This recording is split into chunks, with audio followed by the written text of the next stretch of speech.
when we are saying we are looking at startups, right? We are looking at someone who's already done their MVP, they've got a proof of concept, but for you to get to proof of concept in some of the things, for example, with our CheckUp Health app, we would have already had to spend 200K to be considered, a project that has got value people in the and townships, scalable. they don't have $100. Yeah. So I think us as Africans, these are some of the opportunities we have. What can we do in the townships that can support these guys to give them the 100, the next 200, the next 500? That's one area. But also coming on to the flip side, I've kind of seen that the entrepreneurs themselves as well, they would need a lot of mindset training, even if it's basic stuff, in terms of understanding that if somebody gave you their 100, that's not for you to go and buy the next designer shoe. You get my point? Because you have to bootstrap and make sure every cent you're accountable to it. Yeah. Because if you can be accountable with small 100, you can learn to be accountable with the bigger amounts. So I think from an African person's perspective, these are some of the problems that I've seen, the challenges, and we could do with addressing that. And I also noticed that with pre-seed, I think a lot of investors are also looking at smaller amounts. So let me give you a small amount to get you from A to B. Absolutely. And then when you get to B and you've proven that you've gotten to B, then I can give you more money from B to C. But what we're not realizing is that's what we need to be asking for. It needs to be more of a crowdfunding activity when you just start, and less of a, can I please have 4 million? Can I please have 5? It doesn't work like that, because that's huge risk, but you haven't even proved your concept.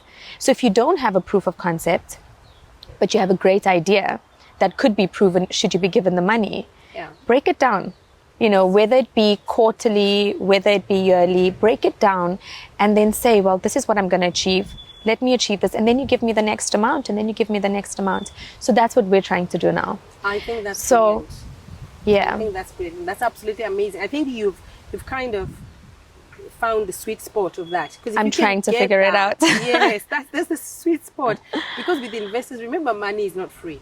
Yeah. So even if I'm an impact investor, but I have got a reason why, and I need to evidence. If I gave you whatever amount of money that I gave you, right, from where I'm coming from, for my tax purposes or for whatever, I'm going to have to evidence that I gave this or whoever this money, and then this is what I'm expecting from whatever reason why I'm doing it.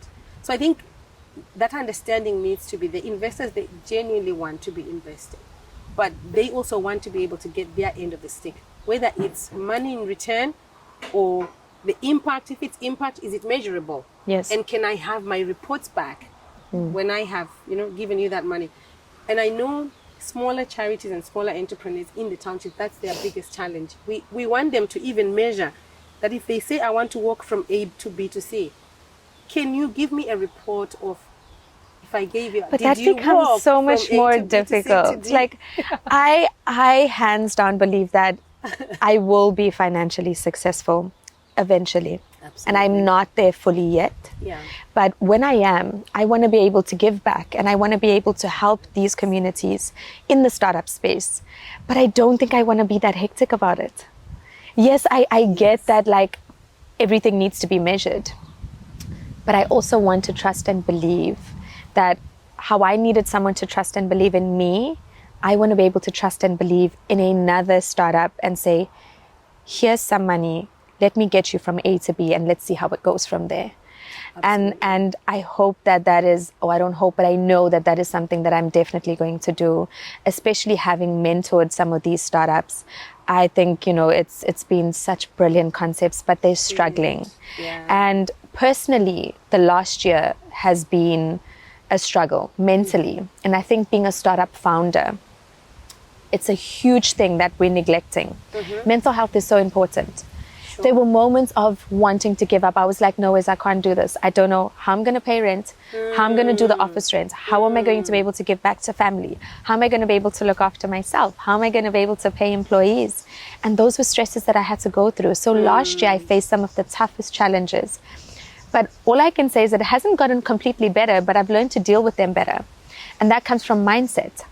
So like you made mention to, I think mindset is so important when it comes to entrepreneurship.